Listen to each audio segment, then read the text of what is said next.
Shabbat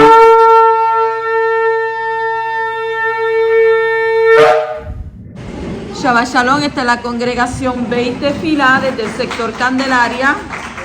Una vez más, para estudiar las parashá correspondientes a este Shabbat. Es la parashá número 51, Nitzavim, y la parashá número 52, Vayelech. Esta es la Roa y doctora Maritza Rivera que les habla, y estaremos en este día exponiendo sobre el libro de Devarim, capítulo 29, hasta el capítulo Devarim, Deuteronomio en griego, capítulo 29, versículo 10, al capítulo 31 y versículo del 1 al 30. Y un significado es: estáis de pie. Hacemos una introducción y hablamos de lo que vamos a decir en estas dos parashá. En la sección de Nitzavim, que Nitzavim es firmes, contiene algunos de los principios más fundamentales, ¿verdad?, de la fe de Israel. La unión del pueblo yahudí, donde dice: todos ustedes se encuentran hoy firmes ante Elohim, su Elohim, los jefes de sus tribus, los ancianos, los oficiales, los hombres de Israel, los niños, las mujeres, el extraño que vive con ustedes desde el leñador hasta el aguatero. La futura redención, Moshe advierte sobre el exilio y la desolación de la tierra que ocurrirá si el pueblo abandona las leyes divinas. Sin embargo, luego profetiza que al final retornarás hacia Elohim, aunque tus desterrados estén en el extremo del cielo. También de allí te reunirá Yahweh y te traerá a la tierra que tus padres poseyeron. La practicidad de la Torá, porque este mandato que te prescribo hoy no está más allá de ti, ni está lejos, no está en el Shamayim, no está del otro lado del mar. Por el contrario, es muy cercano a ti, en tu boca, en tu corazón, para que lo lleves a la práctica. Y el libre albedrío dice: mira, pongo ante ti hoy la vida y lo bueno, la muerte y lo malo. Pero le da un consejo y le dice: y elegirás la vida. En la sección de Vayelech, que significa y él fue, recuenta los eventos del último día de la vida terrenal de Moshe, donde él dice: tengo 120 años hoy, dice Moshe al pueblo, y no puedo salir y entrar más. O sea que Moshe transfiere el liderazgo a Yehoshua y escribe o concluye la escritura de la Torá en un rollo que deja en manos de los Levín para ser guardado en el arca del pacto. El precepto de Hakel, que es reunir, es dado cada 7 años durante la fiesta de Sukkot, el primer año del siglo de Shemitah, que es año sabático. Todo el pueblo yahudí, hombres, mujeres y niños, deben reunirse en el Mishkan de Jerusalén, donde el rey debe leer la Torá frente a ellos. Y Vayelech concluye con la predicción de que el pueblo yahudí, el pueblo israelita, se apartará del pacto con Yahweh, causando que Yahweh se oculte, pero también con la promesa de que las palabras de la Torá no serán olvidadas de las bocas de sus descendientes. Eso es lo que más o menos, ¿verdad?, habla en resumen de las dos parashá. Entramos en el capítulo 29 y versículo 10, donde dice: hoy estáis vosotros en presencia de Yahweh vuestro Elohim, vuestro jefe, vuestras tribus, vuestros ancianos, vuestros oficiales y todos los hombres de Israel. ¿Por qué esta parashá comienza con hoy todos ustedes están de pie? Y luego del relato de las maldiciones de la parashá anterior. ¿Por qué? Cuando los israelitas oyeron a Moshe pronunciar las maldiciones, dice que sus rostros empalidecieron y dijeron: ¿quién es capaz de soportarla? Y Moshe comenzó a calmarlos diciendo: ustedes se enojaron a Elohim muchas veces, pero él no los ha exterminado.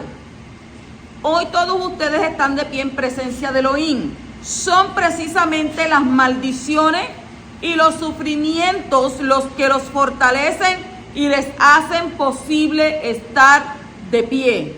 Y usted dirá, ¿cómo puede ser eso? Pero es porque Abba así lo decreta. En esta última renovación del pacto, antes de la entrada en la tierra prometida, están incluidos todos. También los que habían salido de Egipto y que no habían nacido dentro del pueblo de Israel, como está escrito en el libro de Shemot, libro de Éxodo, capítulo 12, versículo 38, donde dice, subió también con ellos una multitud mixta. Esta multitud mixta de otras nacionalidades habían hecho la conversión en Egipto antes de comer del cordero de Pesach, porque ningún varón extranjero podía participar del cordero de Pesach. ¿Por qué?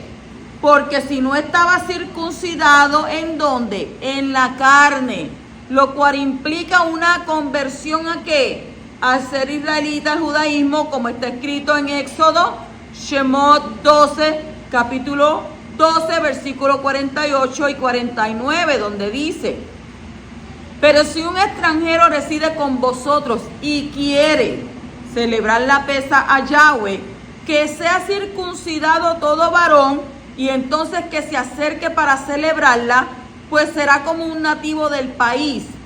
Pero ninguna persona incircuncisa comerá de ella.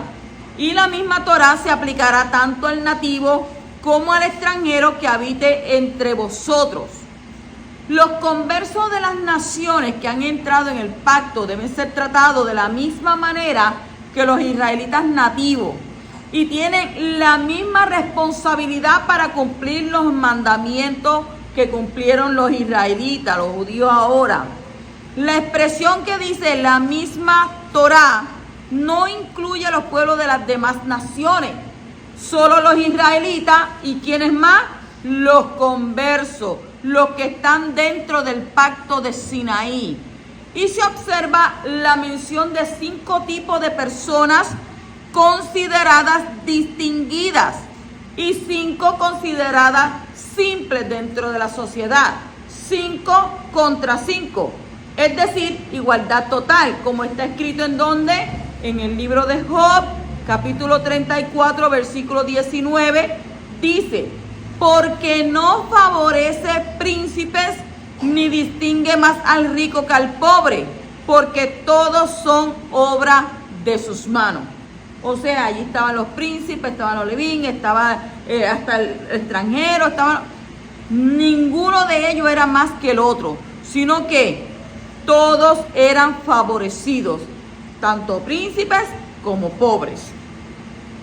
Continuamos en el capítulo 29, 14 al 15, dice, y no hago solo con vosotros este pacto y este juramento, sino también con los que están hoy con nosotros en la presencia de Yahweh vuestro Elohim, y con los que no están hoy aquí con nosotros. ¿Qué nos enseña a nosotros sobre esto? Esto nos enseña que este pacto incluye a los que no habían nacido todavía, lo cual puede compararse con la oración de Yahoshua en el libro de Juan de Johanan, capítulo 17, versículos 20 al 21, donde está escrito, mas no ruego solo por esto, dijo Yahoshua, sino también por los que han de creer en mí por la palabra de ellos, para que todos sean uno, como tú, oh Padre, estás en mí y yo en ti, que también ellos estén en nosotros, para que el mundo crea que tú me enviaste. Bendito el poderoso de Israel. Continuamos en el capítulo 29, versículo 17, dice, tal vez hay en vosotros, hombre o mujer, cuyo corazón se desvía hoy. Desde este versículo hasta el final del 20, la Torá alude a aquel que en lo oculto, mire cómo le digo, aquel que en lo oculto, como la raíz en la tierra, se disocia del pacto concertado y de las consecuencias del incumplimiento del mismo. ¿Cómo? ¿De qué manera? ¿Pensando para quién? No, paz para mí. ya que en pos de impulso de mi corazón me voy a encaminar, según el versículo 18. Esta persona se asemeja a la raíz que produce veneno o ajenjo, amenazando las plantas circundantes. ¿Quién de esta forma hace caso omiso de la solidaridad que debe reinar entre los hijos de Israel? Se hará pasible de todas las consecuencias del incumplimiento del pacto. No sea que haya entre vosotros, dice, una raíz que produzca fruto venenoso y ajenjo. Esta raíz es una raíz de amargura. Es la idolatría de los antepasados de Abraham, como lo vemos en Josué, capítulo 24, versículo 2, donde está escrito que dice, y Yehoshua dijo a todo el pueblo, así dice Yahweh, Elohim de Israel, al otro lado del río habitan antiguamente vuestros padres, es decir, ¿quiénes eran? Terah, que era padre de Abraham, y Nahor, y servían a otros dioses. En Hebreos capítulo 12 y versículo 15, miren lo que nos habla la Torá. Mirad bien de que nadie deje de alcanzar la Hanán, la gracia de Yahweh, de que ninguna raíz de amargura brotando cause dificultades y por ella muchos sean contaminados. Según la segunda regla de la interpretación del nivel Peshat, por la similitud de expresiones, Geserá Shavá, la raíz de amargura de la cual se habla aquí se refiere a la idolatría, al igual que en el texto de Devarim. Abas un Elohim celoso, eres el Cana, por tanto él no quiere que sus hijos se vuelvan ¿qué? Idólatras. Y idolatría no es solamente idolatrar solamente algo de que sea de madera, que sea de piedra, que sea de hierro, sino que hay tantas cosas en nuestras vidas que nosotros los convertimos en ídolos. Por ejemplo, un hijo. Tu hijo lo puedes convertir en un ídolo. Mi hijo esto, mi hijo aquello, mi hijo lo otro. ¿Qué más puedes convertir en un ídolo? A tu esposo, a tu esposa, a tu carro, a tu casa, tu trabajo. Se convierte en un ídolo para ti. ¿Y por qué no mejor nuestro Abba Kadosh? Buscar su presencia, anhelar estar en su presencia, conocerlo a través de la escritura, de su palabra. Entrar íntimamente en relación con Él. ¿Para qué? Para que entonces lo podamos conocer más de cerca. Y entonces conozcamos el amor que Él tiene hacia nosotros, que es un amor tan grande que por eso es que Él se pone celoso. ¿Ve? Porque a veces nosotros no nos hacemos ídolos solamente de todas estas cosas, también hasta de nuestros pensamientos. Porque su palabra dice que Él escudriña lo más profundo de nuestros pensamientos. Y quizás nuestros pensamientos no sean pensamientos para Abba, sino sean pensamientos de todo anhelo de tu corazón que tienes en Él. Por tanto, ¿qué pasa? Nuestro Padre Celestial hasta de eso se pone celoso. Capítulo 29 y versículo 29 dice: las cosas secretas pertenecen a Yahweh nuestro Elohim, mas las cosas reveladas nos pertenecen a nosotros y a nuestros hijos para siempre, a fin de que guardemos todas las palabras de esta Torá. La gente en este tiempo se han empeñado por buscar cosas misteriosas, por conocer lo oculto, por conocer lo oscuro, por conocer misterio, por quererse uno estar en la estratosfera, por uno creerse más grande, por uno decir no, porque es que yo sé tantos secretos, sé tantas cosas ocultas, sé esto, aquello. No, la misma escritura dice que las cosas secretas, que las cosas ocultas son de Abba, porque ya Él reveló, Él ya nos reveló a nosotros lo que pertenece a nosotros y lo que le va a pertenecer a nuestros hijos.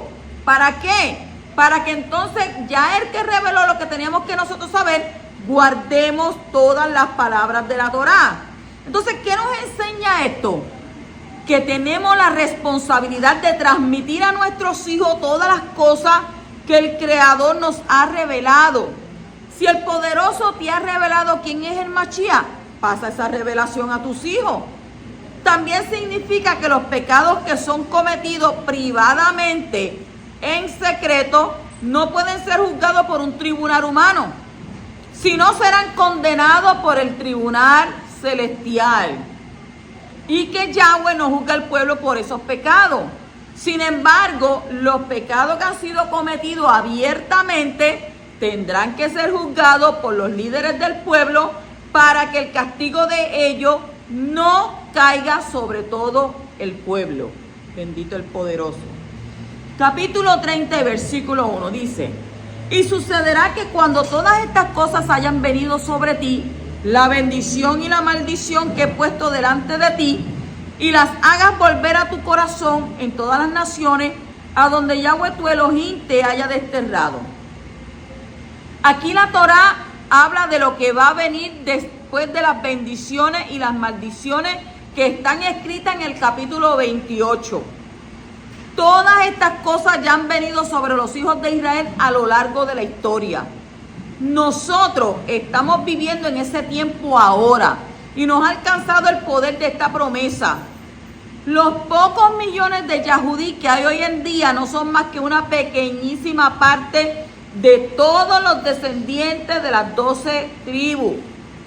La gran mayoría de los descendientes de Israel han perdido su identidad. ¿Por qué? Por causa de la asimilación. Los Yahudí son principalmente descendientes de solo 3 tribus. ¿Cuáles son esas 3 tribus? Yehudá, Benjamín y Leví. Y como están asimilados entre las naciones, muchas veces usted ha visto que hay muchos Yahudí que no quieren ni que le digan que son Yahudí. ¿Por qué? Porque la gente, por el desprecio de la gente. Todavía antier una persona me decía, no, porque los judíos mataron a Jesús. Y yo vine y le cogí y le dije, y ven acá, ¿y quién era los que los llevaban escoltados? Porque los judíos, los Coanín, los judíos los sentenciaron ¿en dónde? En el tribunal, en el Bedín. Pero no fue por ellos, porque ellos no tenían el poder ni la potestad de matarlo. ¿Qué hicieron ellos? ¿A dónde lo enviaron? ¿A quién se lo enviaron? ¿A quién se lo enviaron? Hasta Pilato se lavó las manos. Digo, yo no encuentro nada en este hombre. No hay causa con él. Mira, es más, si ustedes quieren, es intercedio. Si ustedes quieren, yo le suelto a Barrabás. Yo le suelto a uno. Y lo dejan al libre. No, cuérguenlo. Entonces, ¿qué sucede? ¿Quiénes estaban allí? Todos participaron. Todos participaron. Entonces, hoy en día dicen no, porque ellos fueron los que mataron. Ellos no fueron los que mataron. Nosotros, hoy en día, lo colgamos todo el tiempo. ¿Cuándo qué? Cuando no obedecemos la Torá. Todo el tiempo lo colgamos. ¿Por qué? Porque Él vino para redimir a un pueblo. Para Él vino ¿a qué? A buscar ovejas perdidas. Y entonces cuando renegamos, cuando no creemos, porque yo se lo dije, ven acá, y donde aquí en Juan 4:22, ¿qué es lo que dice? ¿De dónde viene nuestra salvación? Nuestra salvación viene de los Yahudí. ¿Quién era Yahshua? Jesús según tú. ¿Él hizo qué? Él hizo su Brit Milá. Él cogió y cumplió a los 12 años, hizo su Bar Mitzvah. Y Él continuó llevando la palabra, ¿verdad?, de nuestro Padre Celestial según se le otorgó para que la llevara. Pero también hay un dicho que dice que no hay peor ciego que el que no quiere ver. Y también la Torá dice que aquel que recibe la palabra en su corazón gozoso es tierra fértil. Porque esta palabra no es para todo el mundo. Esto es como la parábola, ¿verdad?, de la siembra, que tiró la semilla en tierra fértil, la tiró sobre las piedras, la tiró aquí, la tiró allá, y solamente, ¿verdad?, la que brotó fuertemente, porque viene un viento de marea, de religión, de esto, de aquello. Ay, no, ¿verdad? Yo me siento confundido. Ay, yo me siento confundida. Ay, no, yo creo que eso no es así. Y yo entonces, cuando a mí me hablan así de esa forma, yo le digo, tu pensamiento o el pensamiento de tu maestro no me va a hacer cambiar a mí lo que el pensamiento de la Torah, que es el pensamiento de Abba, que es su palabra, yo lo voy a cambiar por lo que tú me estás diciendo. Si tú me lo buscas por las escrituras, pues yo te creo. Pero si no me lo puedes buscar por las escrituras, pues lamentablemente no te creo. Bendito el poderoso. Entonces, en el 28:6:4, capítulo 28:6:4, también se habla de una dispersión a todos los pueblos. Esto quiere decir que el pueblo de Israel, las 12 tribus, han sido esparcidos a todos los pueblos que existen en la tierra. Y entre todas las naciones hay descendientes físicos de Israel, como dice también el profeta Oseas, el profeta Oseas, en el capítulo 1, versículo 10, dice: el número de los hijos de Israel será como la arena del mar, que no se puede medir ni contar. El profeta Oseas fue enviado a profetizar sobre las 10 tribus del norte. Nuestro padre Abraham recibió promesa de que sus hijos iban a ser de 3 maneras. Número 1, como el polvo de la tierra, según Bereshit, Génesis capítulo 13, versículo 16. Como las estrellas del cielo, según Bereshit capítulo 15, versículo 5 y el 22, 17. Y también le dijo, como la arena en la orilla del mar, Bereshit 22, 17. Yitzhak solo recibió la promesa de que sus descendientes serían como las estrellas, Bereshit, Génesis 26, 4. Y Jacob solo recibió la promesa de que sus hijos serían como polvo de la tierra y la arena de la mar, Bereshit, capítulo 28, versículo 14, y capítulo 32 y versículo 12. Usted lo puede comparar ahí. Entonces, si comparamos el texto de Bereshit de Génesis capítulo 22, 17 con Génesis 32, 12, aquí vamos a ver que la promesa en cuanto a la arena tiene 2 connotaciones. Yahweh le dijo a Abraham que su descendencia sería como la arena en la orilla del mar, pero a Jacob dijo que iba a ser como la arena del mar. Entonces, no es lo mismo ser arena junto al mar que ser arena dentro del mar. El mar simboliza las naciones gentiles. ¿Dónde usted consigue eso? Salmo, capítulo 93, versículo 3 al 4. Salmo 144, 7. Yeshaya, Isaías, capítulo 17, 3. Y Ezequiel, capítulo 26, 3. Entonces, hay 3 tipos de arena del mar. Una parte de la arena está a la orilla del mar. ¿Usted no se ha hecho esa pregunta? Está aparte en la orilla de la mar. Y es siempre ¿qué? Siempre es visible. Nunca llega a ser cubierta por la mar. Entonces, otra parte de la arena que está más cerca del mar es expuesta ante los ataques de las olas y la marea. ¿Cuánto lo han visto? Acá hay arena, usted se mete más para acá, ahí está el agua, pero cuando se va, ¿verdad?, para atrás el mar en la ola, usted esa arena que está ahí, ¿está qué? Está expuesta. ¿Está a qué? A olas y marea. Por lo tanto, a veces está fuera del agua y a veces está debajo del agua. ¿Verdad que sí lo han visto? Una afuera y otra abajo. ¿Cuándo qué? Cuando la marea o la ola del mar da. Entonces, la tercera parte de la arena siempre está debajo de las aguas del mar. Usted se mete más para adentro y ¿qué hay ahí abajo? Pues la arena.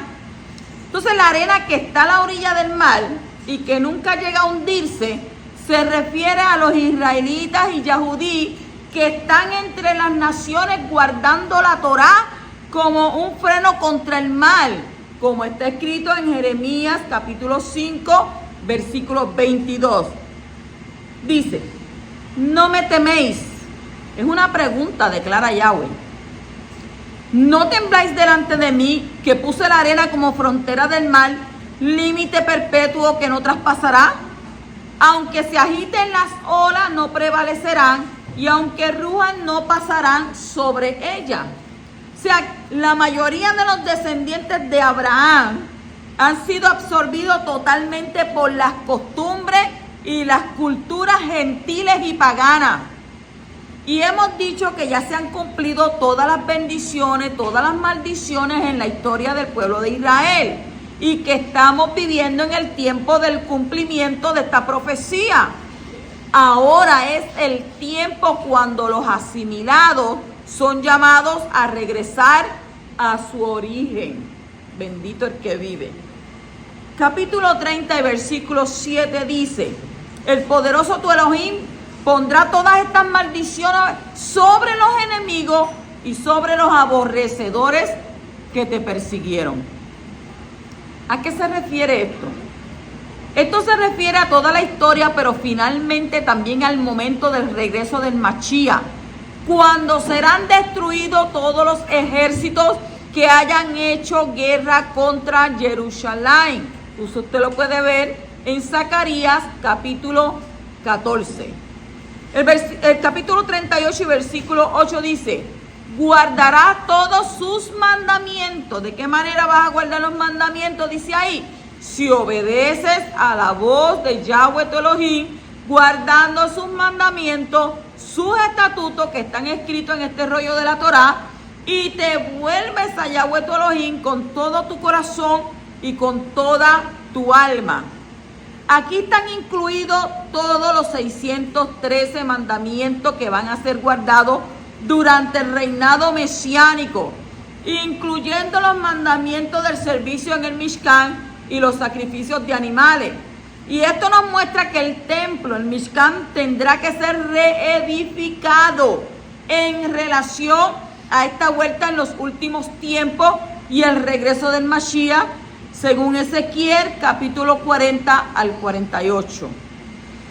En el capítulo 30, versículo 11 al 14 dice, este mandamiento que yo te ordeno hoy no es muy difícil para ti, ni está fuera de tu alcance.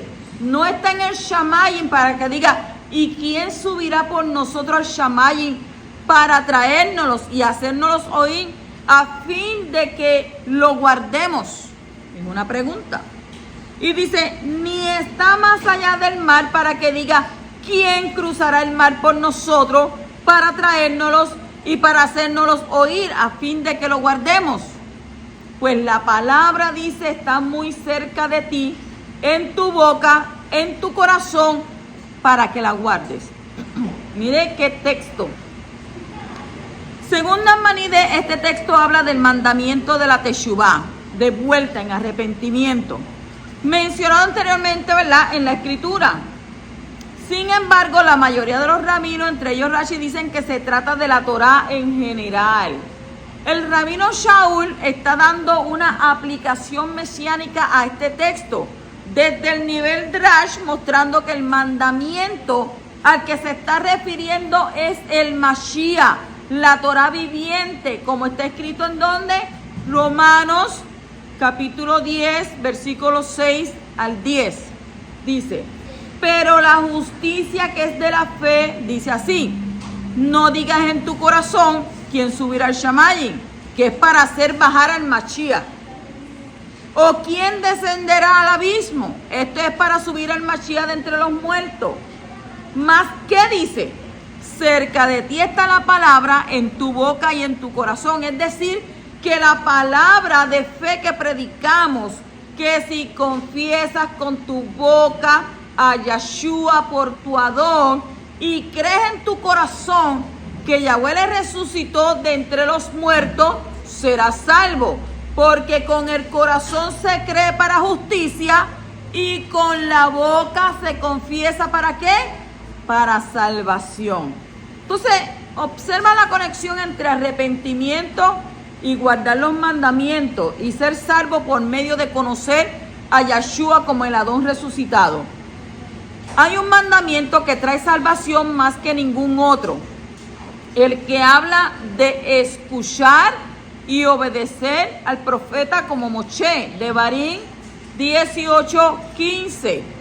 El que cumple ese mandamiento, dice, se salvará eternamente, como está escrito en Hechos, capítulo 16, versículo 31.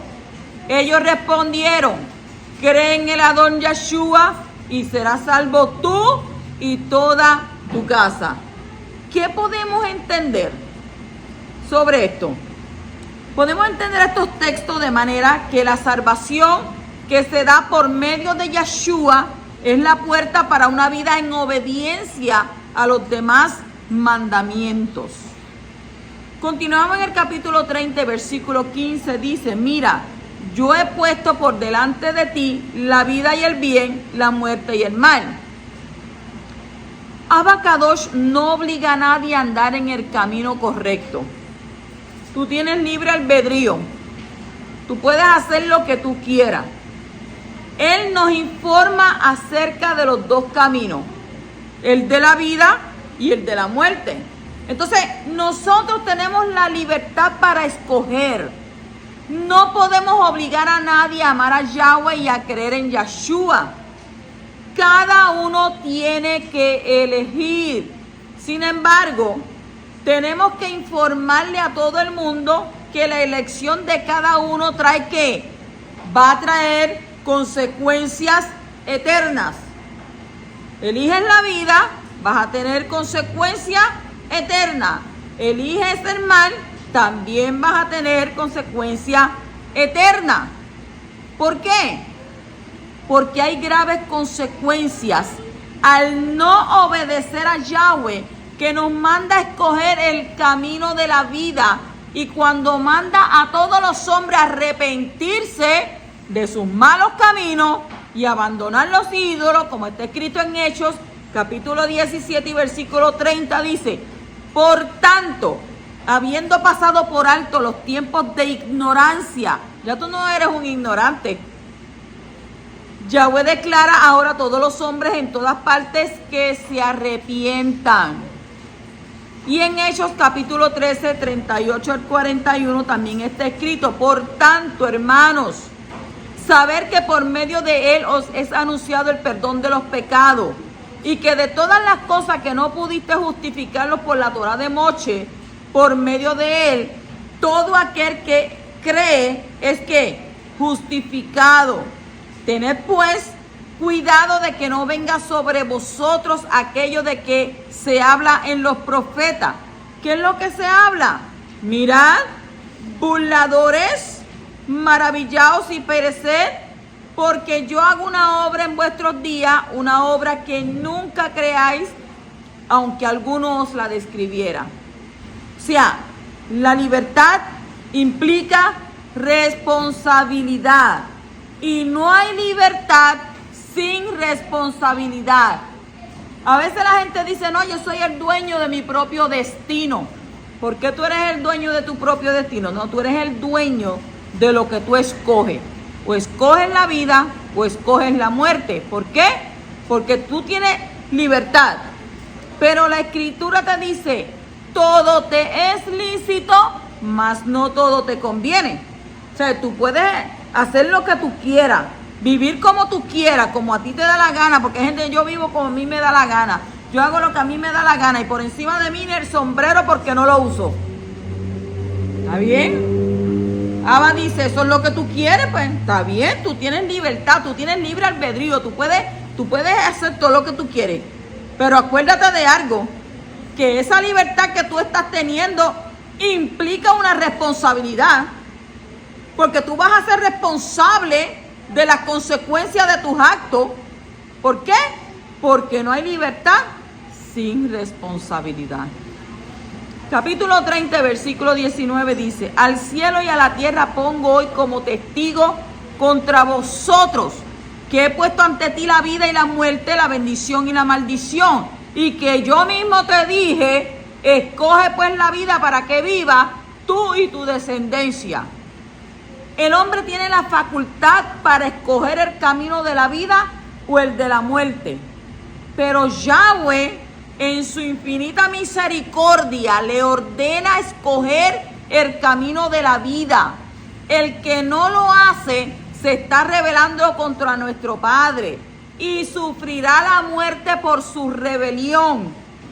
El cielo y la tierra, Abba los puso como testigos. Dijo: son testigos en contra de todos los pecados del pueblo de Israel.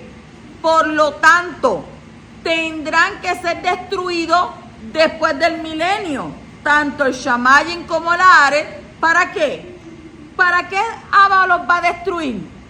Para que no queden testigos que recuerden los pecados de Israel. Eso lo vemos en Isaías, Yeshayá, capítulo 65 y versículo 17, capítulo 66 y versículo 22, en Matitiyá, Mateo 5, 18, segunda de Kefas, segunda de Pedro, capítulo 3, versículo 13, y Revelación, Gilgalut, capítulo 21 y versículo 1.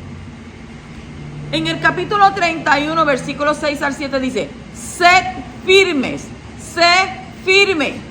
La palabra hebrea que ha sido traducida como firme es hazak, que significa firme, fuerte, duro, violento, poderoso.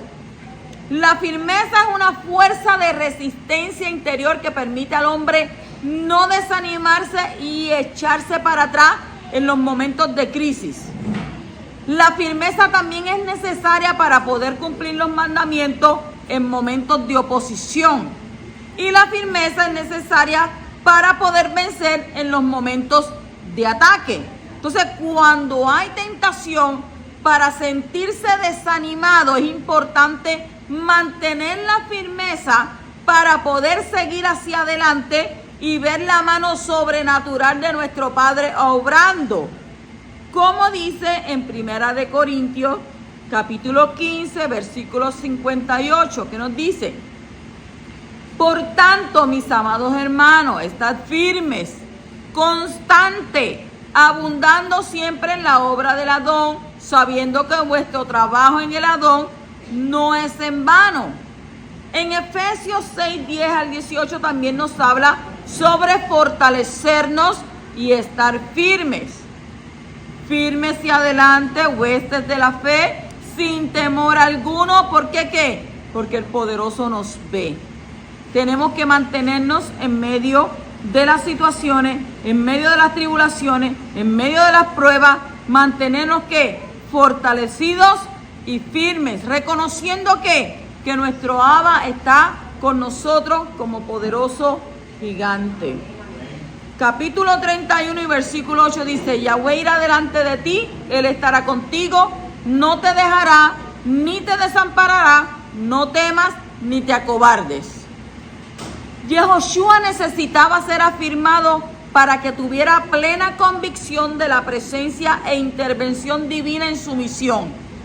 Su confianza no podía estar puesta en sí mismo, sino en quien la tenía que tener puesta en el poderoso, que era el que iba a abrir caminos. Porque Abba va adelante y nosotros vamos ¿qué? Detrás de él. Capítulo 31 y versículo 9 dice: y escribió Moshe esta Torá y la dio a los Coanín, hijos de Leví, que llevaban el arca del pacto de Yahweh, y a todos los ancianos de Israel. Cuando dice la dio a los Coanín y a todos los ancianos de Israel, la Torá no está en el cielo, no está en los Shamayim, como dice el capítulo 30, 12. Está en la mano de los hombres. Ya no se puede añadir ni se le puede quitar. Los Coanín, los levitas, tienen la mayor responsabilidad de guardar y enseñar la Torá al pueblo. Luego cae la responsabilidad sobre los ancianos de todo Israel. Y esto nos enseña también que la interpretación de la Torá no es un asunto privado, sino es que es importante consultar, escuchar la interpretación que los sabios de Israel han hecho a lo largo de la historia. Según Segunda de Pedro, Kefas 1:20 y Malaquías capítulo 2, versículos 4 al 7. En el capítulo 31, versículo 10 al 11 dice: entonces Moshe les ordenó diciendo: a fin de cada 7 años, durante el tiempo del año de la remisión de deuda, en la fiesta de las cabañas, cuando todo Israel venga a presentarse delante de Yahweh tu Elohim en el lugar que él escoja, leerás esta Torá delante de todo Israel a oídos de ellos. Rashi enseña que el rey tenía que leer ante el pueblo desde el principio del libro de Devarim, Deuteronomio, y que la fiesta de las cabañas es una sombra profética del tiempo del reinado mesiánico, o sea, el milenio. Y en ese tiempo la Torá saldrá de Jerusalén, no solo a todo Israel, sino para todas las naciones, como está escrito en el libro de Yeshaya, Isaías, capítulo 2, versículo 2 al 4, que dice: y acontecerá en los postreros días que el monte de la casa de Yahweh será establecido como cabeza de los montes, se alzará sobre los collados y confluirán a él todas las naciones. Vendrán muchos pueblos y dirán: venid, subamos al monte de Yahweh, a la casa de Elohim de Jacob, para que nos enseñe acerca de sus caminos y andemos en su senda, porque de Sión saldrá la Torá y de Jerusalén la palabra de Yahweh. Juzgará entre las naciones y hará decisiones por muchos pueblos. Forjarán sus espadas en rejas de arado y sus lanzas en podadera. No alzará espada nación contra nación, ni se adiestrarán más para la guerra. En Isaías capítulo 42, versículo 4 también está escrito que dice: no se desanimará ni desfallecerá hasta que haya establecido en la tierra la justicia, y su Torá esperarán las costas. Estas enseñanzas de la Torá se hacen a los líderes de todas las naciones. ¿Cuándo? En la fiesta de Sukkot, cuando estarán obligados a estar presentes en Jerusalén de año en año, como está escrito en el libro de Zacarías, capítulo 14, versículo 16 al 17. Dice: y sucederá que todo sobreviviente de todas las naciones que fueron contra Jerusalén subirán de año en año para adorar al rey Yahweh de los ejércitos y para celebrar la fiesta de las cabañas. Y sucederá que los de las familias de la tierra que no suban a Jerusalén para adorar al rey Yahweh de los ejércitos no recibirán lluvia sobre ellos. Aquí se refiere a la lluvia física, pero también de manera alegórica. La lluvia simboliza la Torá. Devarim capítulo 32 y versículo 2. Hasta que el Mashiach no establezca la Torá entre todas las naciones, no habrá paz en el mundo. Capítulo 31 y versículo 13 dice: y sus hijos que no la conocen la oirán y aprenderán a temer a Yahweh vuestro Elohim, mientras viváis en la tierra donde vosotros vais, cruzando el otro lado del Jardín para poseerla. El temor de Yahweh es uno de los ingredientes más importantes en nuestra relación con Él. Si tú no le tienes temor a Abba, tú no tienes temor por su palabra, a ti te va a dar lo mismo. Te vas a beber una pastilla de ¿a mí qué? Pero ¿sabes qué? Si no tienes el temor a Abba, entonces te vas a buscar problemas. Porque ese temor es producido por la lectura de la Torá. Si tú no lees Torá, tú no vas a tener temor por él. Porque los hijos que escuchan cuando sus padres leen la Torá en su casa, van a aprender a temer a Yahweh. Como también está escrito en el Salmo 78, versículos 5 al 7, dice: porque él estableció un testimonio en Jacob y puso una Torá en Israel, la cual ordenó a nuestros padres que enseñaran a sus hijos para que la generación venidera lo supiera, aún los hijos que habían de nacer, y estos se levantaran y lo contaran a sus hijos para que ellos pusieran su confianza en Yahweh y no se olvidaran de las obras de nuestro Padre, sino que guardaran sus mandamientos. ¿Qué está aconteciendo hoy en día? Ahí dice que se estableció que la Torá, los padres la enseñen a sus hijos de generación en generación. ¿Para qué? Para que la generación que viene lo aprenda, lo sepa, y para que se levanten, ¿verdad?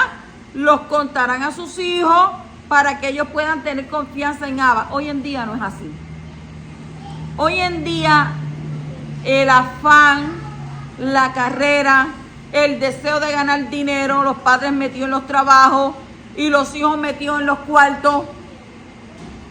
Llegan de la escuela, tiran el bulto, me meto al cuarto, computadora o celular, todo el día ahí, todo el día ahí. Mire, yo he escuchado de una persona que estaba 12 horas metida en el cuarto y después son como el ratón, salen más que a buscar comida y otra vez de nuevo para el cuarto. ¿En qué momento, dígame usted, en qué momento van a aprender a temer a nuestro Padre Celestial? No van a escuchar de Él, porque si usted no les enseña, y entonces, pero es que yo no lo puedo obligar. ¿Cómo que tú no lo puedes obligar? La Torá te manda a ti como padre a enseñarle la Torá a tus hijos. ¿Sabes una cosa? No, pues yo no le digo nada porque es que ese no se le puede hablar, que esto, que... Yahweh te va a llamar a cuenta por los hijos que te ha dado y tú has sido de irresponsable no enseñarle la palabra a ellos, no enseñarles a temer a Abba, no enseñarles a buscar de Él. Por eso su palabra dice que a la gente hoy en día el hablar de Él le parece un fastidio. Ya no quieren escuchar la voz de Abba Kadosh. Y aún inclusive los padres ya no quieren hablar de Él. ¿Por qué? Porque la dejadez, porque es por desgano, dejadez, que no le gusta leer la escritura, que no le gusta escudriñar, no le gustan buscar. Entonces, ¿de qué manera Abba hace que tú abras los ojos? Dice su palabra que lo más que tú quieres en tu vida, eso es lo que te va a quitar. Lo más que tú quieres. ¿Para qué? Para que entonces ponga los ojos en aquel que te escogió desde el principio de la fundación del mundo. Y te dijo, mío eres tú. Pero yo no quiero estar con Él. Tienes libre albedrío. Pero mientras tú tienes vida, Él te dice, aquí estoy yo. Teme a mi palabra, búscame. Y cuando ya entonces se te apague la luz, ¡puc!, ya ahí no hay esperanza. Capítulo 31 y versículo 19 dice, ahora pues, escribir este cántico para vosotros, y tú enséñaselo a los hijos de Israel, ponlo en su boca para que este cántico me sea por testigo contra los hijos de Israel. Este cántico fue escrito como un testimonio contra los hijos de Israel para enseñarle la gravedad de la apostasía y la idolatría. Y se encuentra en el capítulo 32. Y es un cántico profético que revela la historia futura de Israel. El final es esplendoroso, con un triunfo completo sobre los enemigos. El capítulo 31 y versículo 24 dice, y sucedió que cuando Moshe terminó de escribir las palabras de esta Torá en un libro, hasta su conclusión. O sea, ¿qué nos enseña esto? Nos enseña que Moshe y ningún otro escribió todo el texto de los 5 libros de Moshe, o sea, el Humash, el Pentateuco. Por tanto, dice la palabra, aquel que le añade y aquel que le quite, se las va a tener que ver con Abba en el día del juicio. Shabbat Shalom.